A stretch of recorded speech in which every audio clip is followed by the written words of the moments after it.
O sistema nervoso. A cada dia, o corpo humano recebe muitos tipos diferentes de informação. Essas informações vêm de outras pessoas, do meio ambiente e do próprio corpo. Muitas delas provocam uma resposta, uma mudança na ação ou no comportamento do corpo.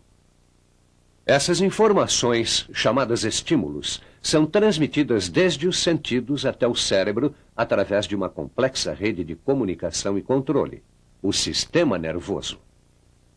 O trabalho do sistema nervoso humano começa aqui, com o neurônio ou célula nervosa, uma pequena estrutura destinada a receber e enviar sinais, também chamados impulsos. O que estamos vendo é uma fotografia de neurônios enviando e recebendo impulsos. A foto foi produzida por um notável processo de congelamento criado pelo cientista americano John Heuser. Depois de colher uma amostra viva de neurônio, o Dr. Heuser a coloca num eletroímã e o neurônio é estimulado com uma carga elétrica que o leva a emitir um impulso. No mesmo instante em que dispara o impulso, o neurônio é lançado contra uma placa de cobre superfria que instantaneamente o congela no momento da ação. O neurônio é então transferido para uma câmara de vácuo, onde ele é ressecado. Depois, sua camada superior é retirada. Por fim, o neurônio é colocado no microscópio eletrônico, que o amplia mais de 500.000 vezes para ser fotografado. Essas fotos de grande ampliação, ou micrografias, permitiram conhecer bem melhor os neurônios.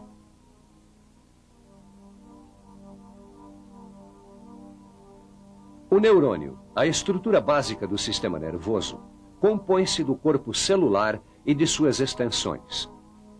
Os dendritos são delgadas extensões microscópicas existentes ao redor de toda a célula nervosa.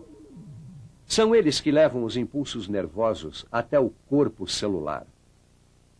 O axônio, uma única extensão de maior grossura, leva os impulsos para fora do corpo celular.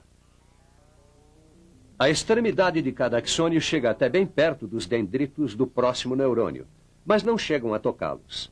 Existe entre eles um pequeno intervalo chamado sinapse, muito estreita. A sinapse impede que os neurônios tenham uma ligação física, mas permite que mediadores químicos passem de um neurônio a outro. Um desses mediadores é a acetilcolina, uma substância que ajuda a transmitir impulsos entre os neurônios. A acetilcolina é produzida na extremidade de um neurônio. Atravessa a sinapse e faz instantaneamente com que um novo impulso nervoso tenha início nos dendritos do neurônio seguinte. Como a acetilcolina e outros mediadores químicos só são produzidos nas extremidades dos axônios e não nos dendritos, os impulsos só podem se propagar em uma direção. Muitas substâncias químicas presentes no sistema nervoso são neurotransmissores. Um neurotransmissor é qualquer substância que, liberada pelas terminações nervosas, transmite um impulso a outro neurônio, a um músculo ou a uma glândula. Depois que transmite sua mensagem, o neurotransmissor é destruído por outras substâncias químicas do sistema nervoso. Isso impede que o corpo receba falsas mensagens. Os portadores da doença de Parkinson não têm as substâncias que transmitem os impulsos nervosos. Por isso, os músculos tremem incontrolavelmente e se recusam a obedecer a comandos conscientes.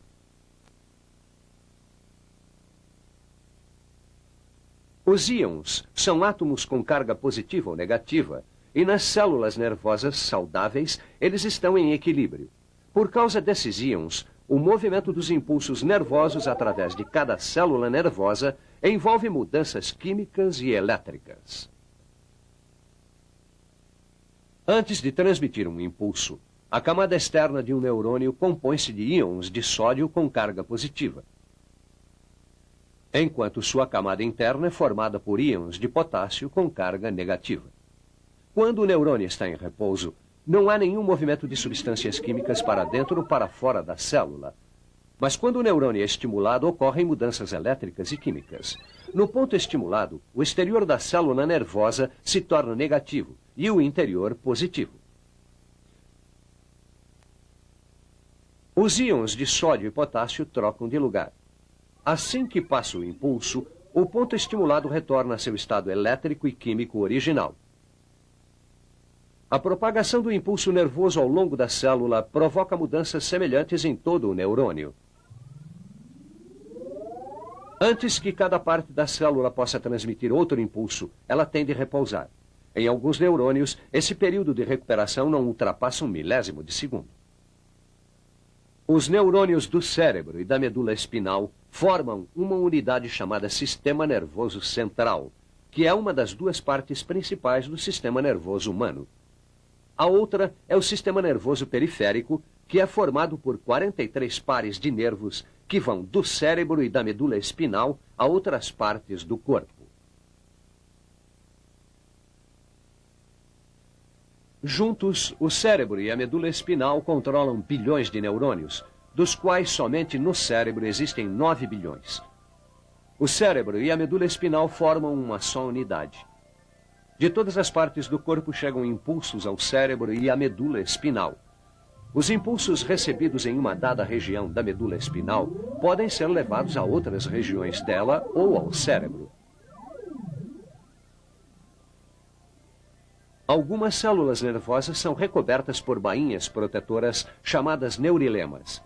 Ainda não se conhece a função exata dos neurilemas, mas talvez ela esteja ligada à capacidade que tem a célula de regenerar partes lesadas.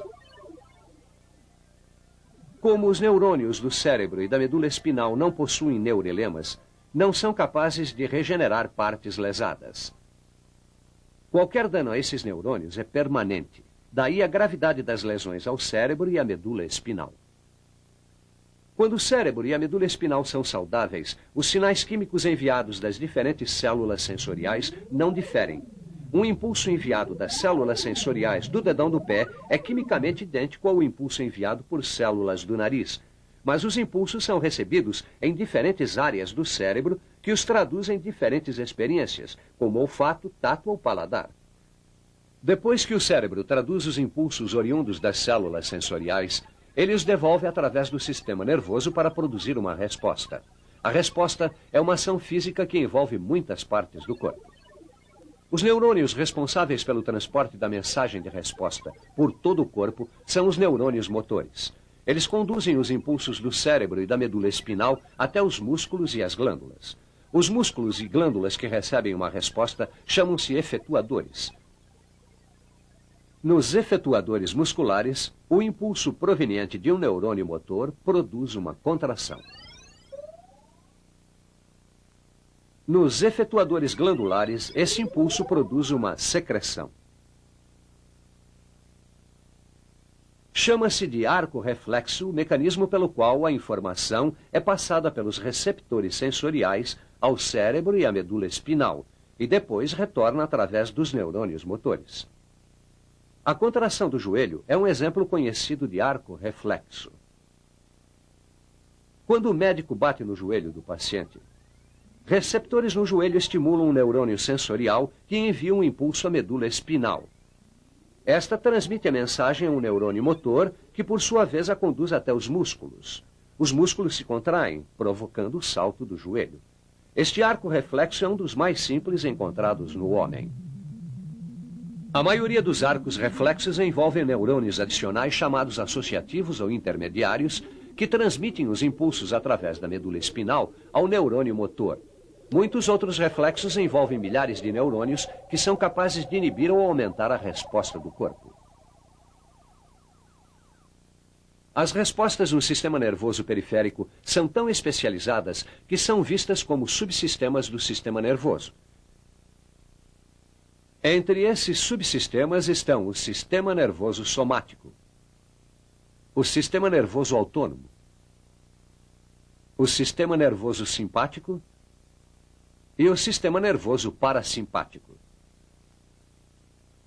O sistema nervoso somático controla os músculos esqueléticos, aqueles que respondem voluntariamente ao mundo exterior e são controlados conscientemente pelo cérebro. São eles que nos permitem andar, correr, jogar futebol e fazer tudo aquilo que queremos deliberadamente fazer.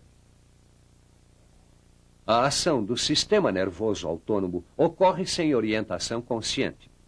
O sistema nervoso autônomo inclui os neurônios motores que controlam os músculos lisos dos órgãos internos e dos músculos cardíacos. O sistema nervoso autônomo provoca em nós vontade de urinar, regula os batimentos do coração, prepara o corpo para a atividade sexual e regula o funcionamento das glândulas sudoríparas.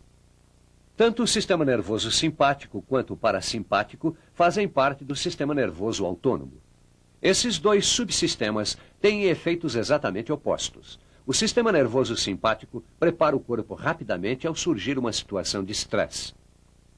Libera a adrenalina no sistema circulatório, aumenta a taxa dos batimentos cardíacos, eleva a pressão sanguínea e o teor de açúcar no sangue. Dilata as pupilas, aumenta a ação das glândulas sudoríparas, faz os pelos se eriçarem e dirige o sangue dos músculos lisos para os esqueléticos, onde provavelmente ele é mais necessário. As mudanças causadas pelo sistema nervoso simpático são às vezes chamadas de reações de combate ou fuga. Elas ajudam a pessoa a lidar com situações de estresse, como no caso em que altos níveis de adrenalina permitem a alguém correr com enorme velocidade. O sistema nervoso parasimpático inibe ou reduz a atividade dos órgãos, diminui os batimentos cardíacos, constrange a bexiga, reduz as secreções das glândulas sudoríparas e leva de volta ao normal as condições produzidas pelo sistema nervoso simpático. O sistema nervoso humano é um sistema perfeitamente equilibrado, que permite ao corpo funcionar em seu nível mais eficiente. Mas tudo afeta o sistema. Dos alimentos às drogas.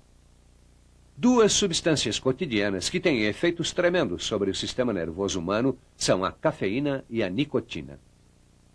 A cafeína é um poderoso estimulante. Acelera todo o sistema nervoso, aumentando os batimentos cardíacos e elevando a pressão sanguínea. A nicotina também tem forte efeito sobre o sistema nervoso. Em altas doses, ela deprime o sistema, reduzindo a capacidade que têm os neurônios de enviar mensagens. De todas as substâncias que afetam o sistema nervoso, o álcool é uma das mais conhecidas. No cérebro, ele paralisa o centro de controle emocional, reduzindo as inibições. A seguir, são afetadas as áreas de visão e da fala, o que causa imagem desfocada ou dupla e voz enrolada. À medida que continua seu caminho pelo cérebro, o álcool bloqueia o fluxo dos impulsos até os neurônios motores e a perda de coordenação muscular, o que resulta em tonteira e incapacidade de caminhar. A depender do consumo de álcool, os neurônios cerebrais ficam tão paralisados que a pessoa embriagada perde a consciência. Sem o direcionamento que vem do cérebro, há um retardo do funcionamento do coração e do aparelho digestivo, como também da respiração. A pessoa pode até morrer.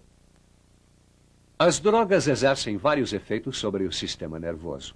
A L-Dopa usada no tratamento da doença de Parkinson imita a dopamina, um transmissor natural. O fenobarbital é uma droga usada para diminuir a superatividade dos neurônios do cérebro. É de especial utilidade para controlar os ataques epiléticos. Os depressores retardam os impulsos nervosos e às vezes os bloqueiam completamente. As anfetaminas aceleram os impulsos nervosos e podem ser eficazes no controle da doença do sono. Os tóxicos e a maconha parecem afetar todas as partes do sistema nervoso, mas ainda não se conhecem todas as consequências a longo prazo do uso dessas drogas. O sistema nervoso é afetado ainda por drogas fabricadas pelo próprio cérebro. Pouco se sabe ainda sobre essas drogas, mas muitas parecem ser analgésicas, como as endorfinas, produzidas quando o corpo entra em choque.